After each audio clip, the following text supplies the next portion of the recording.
গোসলের তরিকা সেফাতুল গোসলে গোসলের বিবরণ, গোসল কেমন করে করতে হবে বলছে গোসলে সেফাতান, গোসলের দুটো পদ্ধতি রয়েছে। একটা হচ্ছে বিস্তারিত উত্তম, সবচেয়ে ভালো যে এইরকম করে গোসল করবেন সেটা ভালো করে জেনে নেন। আর কেউ যদি না জানে আর শর্ট সংক্ষেপও গোসল করে আর সেটা যথেষ্ট হয়ে যায় সর্বনিম্ন গোসল, তাহলে তার ফরজ আদায় হয়ে যাবে।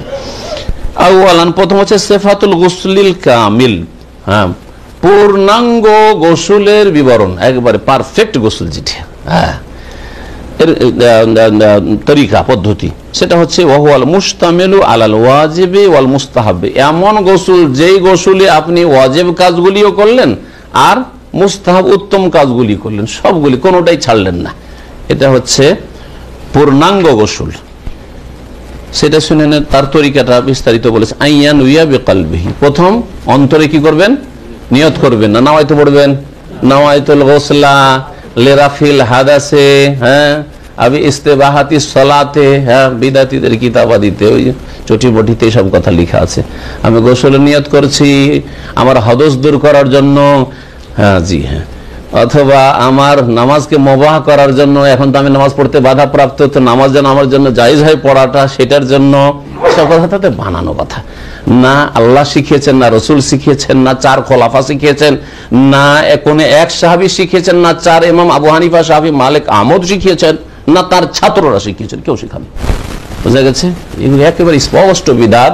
নামাজের নিয়ত পড়া, রোজার নিয়ত পড়া, গোসলের নিয়ত পড়া, উজুর নিয়ত পড়া, কোনো কাজের নিয়ত পড়া, সবগুলি হচ্ছে বিদাত। এই সম্পর্কে বহুবার বলেছি, আশা করি আপনারা নিজেদের সংশোধন করবেন। আর না হইলে এই বিদাত করলে আমল কবুল হবে না। ভালো করে শুনে রাখেন, গোসলই কবুল হবে না, কারণ বিদাত করলে আমল কবুল হয় না। নবী কারীম সাল্লাল্লাহু আলাইহি ওয়াসাল্লাম হাদিস রয়েছে।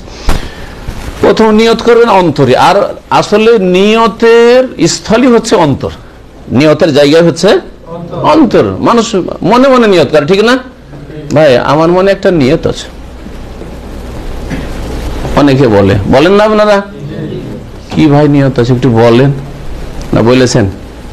তখন ওই ব্যক্তি বলে যে হ্যাঁ বলেন কি নিয়ত আছে। নিয়ত আছে যে আপনাকে একদিন দাওয়াত করব, পড়েছে যে নাওয়াইতু আন আদুকা লিতো আমে, নিয়ত করছি যে আপনাকে ডাকবো খেতে বালিল আকলে, খাবারের জন্য, এরকম বলেছে নাকি?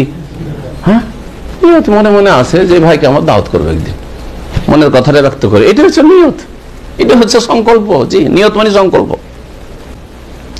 সুমাইয়াসাম্মি, তারপর কি বলবেন? বিসমিল্লাহ বলবেন।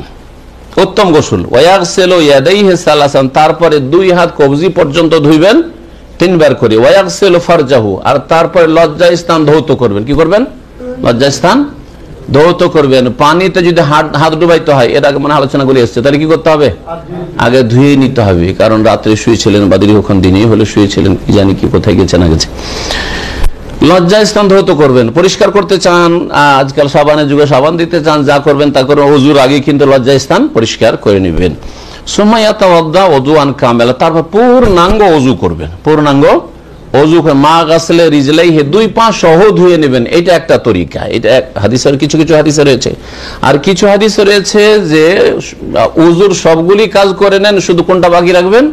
পা ধোয়াটা বাকি। ওয়াহয়ানান ইউআখিরু গাসলা রিজলাইনি ফি আখিরিল গোসলি, আর কখনো কখনো পিছিয়ে দেবে 2 পা ধোয়াকে গোসলের শেষ পর্যন্ত। গোসল করা ফিনিশ যখন হলো তখন পা দুটো ধুয়ে, বিশেষ করে যখন আপনি মাটিতে, যেখানে পানি গোসল করার পরে পানি জমে যাবে, মাটিতে আপনি কাঁচা মাটিতে অথবা বালিতে গোসল করছেন, ধুলো বালি লেগে যাবে বা কাদা মাটি লেগে যাবে পায়ে, পানিটা জমে যাবে, আবার ওই পানিতে পা ডুবে যাবে, তাহলে পা ধোয়ার কোনো যুক্তি নেই আগে। সেই জন্য শেষখানে পা ধুয়ে উঠে যাবেন গোসল করার পরে। কিন্তু ধরেন পাকা জায়গায়, আজকাল অধিকাংশ লোক পাকা জায়গাতে গোসল করছেন, পাকা জায়গায় বাঁধা আছে জায়গা, সেখানে পানি নেই, কাদা নেই, কিচ্ছু নেই, তাহলে ওই রকম জায়গায় গোসল করলে পুরো উজু করে নিলেন। আর তারপরে যদি মনে করেন যে নবী সাল্লাল্লাহু আলাইহি ওয়াসাল্লাম 2 রকম করেছে, সুতরাং কখনো এইরকম করবো কখনো এইরকম করবো, এটা সবচেয়ে ভালো, সবচেয়ে ভালো। এর মাধ্যমে কিন্তু আপনার উজু হয়ে গেল। এই জন্য অনেকে জিজ্ঞাসা করেন যে গোসল করার পরে আবার উজু করা লাগবে কি না, এর উত্তরটা আজকে ভালো করে শিখে নেন। কি শিখলেন? যে উজু যদি আগে গোসলের আগে করে থাকেন পূর্ণ উজু, অথবা ওযুর সবগুলি কাজ করেছেন, পা ধোয়াটা বাকি ছিল, তারপরে গোসল টুসুল করে পাটা ধুইলেন, তাহলে উযু আপনার কি হয়েছে, হয়ে গেছে। কিন্তু উযু করার পরে যদি লজ্জা স্থানে হাত দেন, সরাসরি স্পর্শ করেন, তাহলে উযু নষ্ট হয়ে গেছে।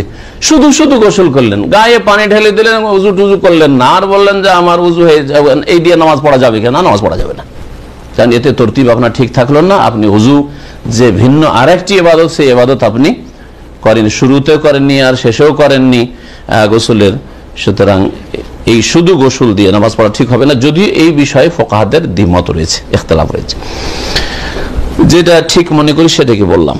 সুম্মা ইয়াহসিল মা আলা রাসি সালাসা মাররাত, তারপরে যেহেতু গোসল শুরু করছেন, মাথায় 3 বার পানি নেবেন। এরকম করে, তখনকার যুগে তার পানি ছিল না, বা লেখকও বলছেন অল্প পানি ব্যবহার করে, এই পানি ঢেলেই চলে যাচ্ছেন, বা ঝর্ণার নিচে দাঁড়িয়ে গেছেন, না, পানি নেন, এতটা পানি নিয়ে 3 বার করে দেন। 3 বার করে দিলে, অথবা মগে আজকাল উঠাচ্ছেন, তাই না, মগে বাটিতে যা কিছু উঠান 3 বার করে উঠান, হ্যাঁ, মাথায় দেন।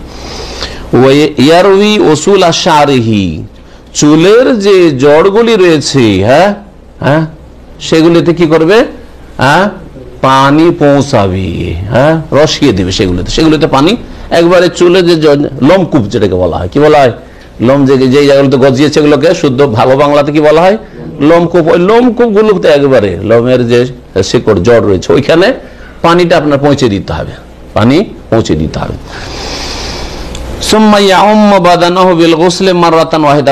তারপরে পুরো শরীরে পানি ঢালবে, যাতে করে পুরো শরীরের সব জায়গাতেই পানি পৌঁছে যায়। মাথায় 3 বার দিলেন, আর তার মাধ্যমে চুলের জড়গুলি ভিজে গেল, লোমকূপগুলি ভিজে গেল, আর তারপরে আপনি গোটা শরীরে মাথা থেকে পা পর্যন্ত পানি বহিয়ে দেবেন। ওয়াস্তাহিবু আইয়াতায়ামানা, এই ক্ষেত্রে ডান দিক থেকে যদি শুরু করেন এটা বেশি ভালো। তার মানে যখন আপনি ওই যে 3 বার পানি নিচ্ছেন, মগে হোক বা কিছুতে হাতে করে হোক, তখন ডান দিক থেকে প্রথম দিলেন, তারপরে বাম দিক করলেন, এটা সবচেয়ে ভালো। নবী করিম সাল্লাল্লাহু আলাইহি ওয়াসাল্লাম গোসলের ক্ষেত্রে, তাহারাতের ক্ষেত্রে, জুতো স্যান্ডেল পরিধান করার ক্ষেত্রে, আর এইরকমই যে কোনো ভালো কাজের ক্ষেত্রে ডান দিক থেকে শুরু করা পছন্দ করতেন। আচ্ছা, পানি যখন শরীরে ঢাললেন, তাহলে যদি শরীরে ঘষা দেন, এটা কেমন বলছে, এটা ভালো, এটা হচ্ছে মুস্তাহাব, তাহলে ফরজ নয় যে পানি ঢেলে দিয়ে কি করতে হবে, হ্যাঁ, শরীর কচলাইতে হবে, হ্যাঁ, এটা হচ্ছে শুধু মুস্তাহাব। লিয়াসির আল মাও ইলাইহি, যাতে করে পানি ভালোভাবে পৌঁছে যায়, নিশ্চিত হয়ে যান। যদি আপনি শরীরে হাত না ফিরান, না কচলান, তবে কমপক্ষে নিশ্চিত হইতে হবে আমার শরীরের প্রত্যেকটি জায়গায় কি হয়েছে, পানি পৌঁছে গেছে, ভিজে গেছে। সুম্মাইয়াতি, যখন হয়ে গেল পা পর্যন্ত সব ধোয়া গেছে মাথা থেকে, সুম্মাইয়াতি বিল আজকারিল ওয়ারিদা ফিল উযু, তারপরে ওযুর শেষে যেই জিকির আজকারগুলি, দোয়াগুলি বর্ণিত হয়েছে, কামা তাকাদ্দামা, পূর্বে যেমন উল্লেখ করা হয়েছে, সেই দোয়াগুলি পড়বে। কার মুখস্থ আছে দোয়াগুলি একটু বলবেন? ওযুর শেষে দোয়া, আগে কালিমা শাহাদাত দিয়ে শুরু করেন, হ্যাঁ, আশহাদু, থামেন যে শুরু করেছে, ঠিক আছে, আশহাদু আল্লা ইলাহা ইল্লাল্লাহ ওয়া আশহাদু আন্না মুহাম্মাদান আবদুহু ওয়া রাসূলুহু, শাহাদাতের কালিমা, হ্যাঁ, শাহাদাতাইন। তারপরে আল্লাহুম্মা জাআলনি মিনাত তাওয়াবিন ওয়া জাআলনি মিনাল মুতাতাহহিরিন। এই হাদিস সহিহ না জয়ীফ না দ্বিমত আছে? সহিহ, একমত। কারা ছিলেন এখানে আলোচনা মনে আছে? লেখক উল্লেখ করেছেন এই দোয়াটি, হ্যাঁ, ওযুর ক্ষেত্রে উল্লেখ করে, মাশাআল্লাহ, তাহলে মনে আছে কিছু লোকের, অল্প কিছু মনে থাকলো তো আলহামদুলিল্লাহ। তবে পড়লে পড়তে পারেন না, কেউ বলেছেন পড়া যায়, ইখতিলাফ আছে সহিহ না জয়ীফ। হ্যাঁ, আর একটি দোয়া না, দরুদ না, হ্যাঁ, মাশাআল্লাহ, সুবহানাকা আল্লাহুম্মা বিহামদিকা আশহাদু আল্লা ইলাহা ইল্লা আনতা আস্তাগফিরুকা ওয়া আতুবু ইলাইক। মনে আছে না ভুলে গেছেন? মনে আছে না গেছে মনে? আমল শুরু করেননি, তার মানে আমলটা শুরু করেন আজকে থেকে গিয়ে উযুতে শুরু করেন, গোসলে শুরু করে শুধু হবে না, ভুলে যাবেন। উযুতে 5 ওয়াক্ত উযুতে 3টি দোয়া পড়বেন, কালিমা শাহাদাত পড়লেন, আর তারপরে আল্লাহুম্মা জাআলনি মিনাত তাওয়াবিন পড়বেন, আর এই যে মজলিসের কাফারার যে দোয়াটি রয়েছে, সেই দোয়াটিও এইখানে বর্ণিত এবং সহিহ সনদ বলেছেন লেখক বা অন্যান্য ওলামারা, সেটা পড়বেন। এটা হচ্ছে বিস্তারিত, হ্যাঁ, গোসল, ফুল গোসল, হ্যাঁ, ফরজ আদায় করলেন গোসলের, আর কি করলেন, মুস্তাহাব আদায় করলেন। এর মধ্যে কিন্তু সংক্ষেপ করে দেওয়া হয়েছে, ফরজ আদায়ের মধ্যে কুলি করা এবং নাকে পানি দেওয়া আবশ্যক। হ্যাঁ, গোসলে হোক অথবা উযুতে হোক কুলি করা এবং নাকে পানি দেওয়া ওয়াজিব, ওয়াজিব না হলে হবে না, কারণ সেটাও মুখমণ্ডলের অন্তর্ভুক্ত। সুতরাং মুখের ভিতরে যদি পানি দেয়, ওপরে শুধু পানি ঢেলে নিলেন গোসলের জন্য, মুখের ভিতরে পানি দিলেন, মুখে গহ্বরে পানি দিলেন না, তাহলে আপনি আপনার মুখের ভিতর নাপাক থেকে গেল। নাকের বাঁশিতে পানি দিলেন না, তাহলে নাকের ভিতরটা নাপাক থেকে গেল। বোঝা গেছে? সুতরাং এই দুটো কথা যেন খেয়াল থাকে।